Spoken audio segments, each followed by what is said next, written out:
What's shaking, my friends? Welcome back to my channel. My name is Shay, and today we're going to talk about all the books I DNF'd in 2021. So I only DNF'd 8 books in 2021. I want to get better about this, of course, but let's just hop right into the books that I said bye-bye to while I was reading them.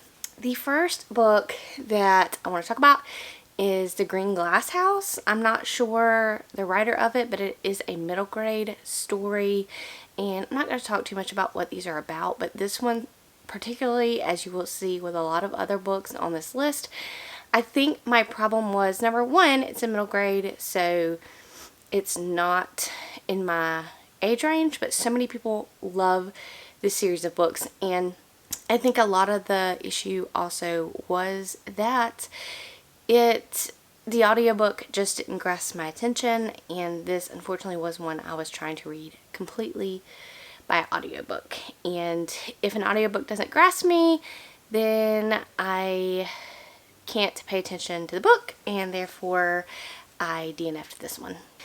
The next book that I DNF'd was The Library of the Unwritten by A.J. Hackworth. This is a book that I had very, very high hopes for. I have been wanting to read this for quite some time, and this is another book where I was listening via audio.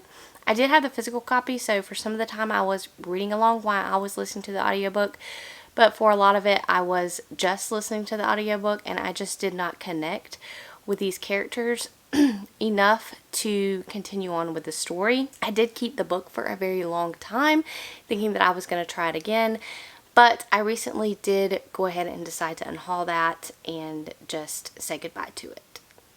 Another unpopular opinion that I've spoken about multiple times on this channel is I DNF'd Holy Sister by Mark Lawrence.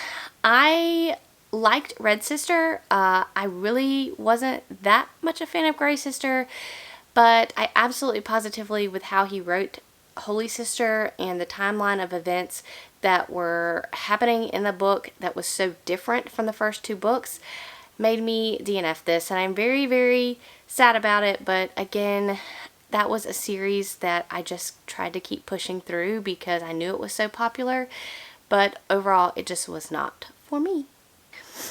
The Electric Kingdom by David Arnold. I got an arc of this. This was a dystopian, YA dystopian, and I just could not get... This book was written in just a very, very confusing way to me.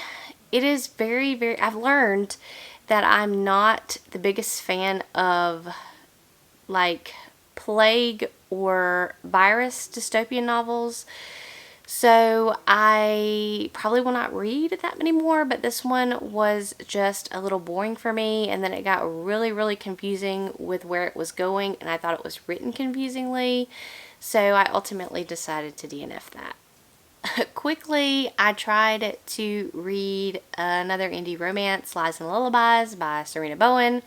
She's a very popular indie romance author, and the book was written very much like a juvenile novel, and so I DNF'd it. Turtles All the Way Down by John Green. I have enjoyed a lot of John Green's previous novels. However, I have realized that YA contemporary is just not for me. It has nothing to do with the book. I think the book could have been fantastic, but I just have decided that I don't think I'm going to pick up any more YA contemporaries. Same reasoning kind of goes for the next DNF, Vampire Academy by Rochelle Mead. This was a book that I may have liked 10 years ago, but I felt like the writing again was pretty juvenile. I know this is a very beloved series, and like I said, if it was past me, I think I would have enjoyed it more.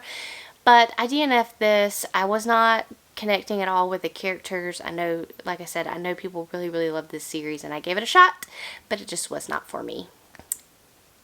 Radiance by Grace Draven. This is a book that is very also beloved, and it is a romance book that I could not get into. It's between like a human and alien race, and I just did not like the writing style. I did not like the plot. So therefore, I decided to go ahead and DNF this one. I thought there was only 8, but there is a 9th, and that is going to be Founderside by Robert Jackson Bennett. This one, I think I will try again.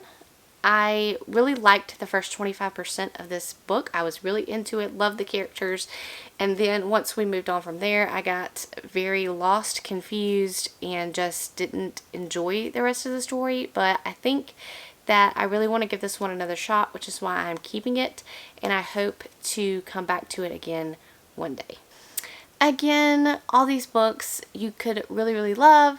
These were just some books that I didn't jive with, and I'm hoping to DNF more books that I am not enjoying in 2022 so that I can maximize my reading year.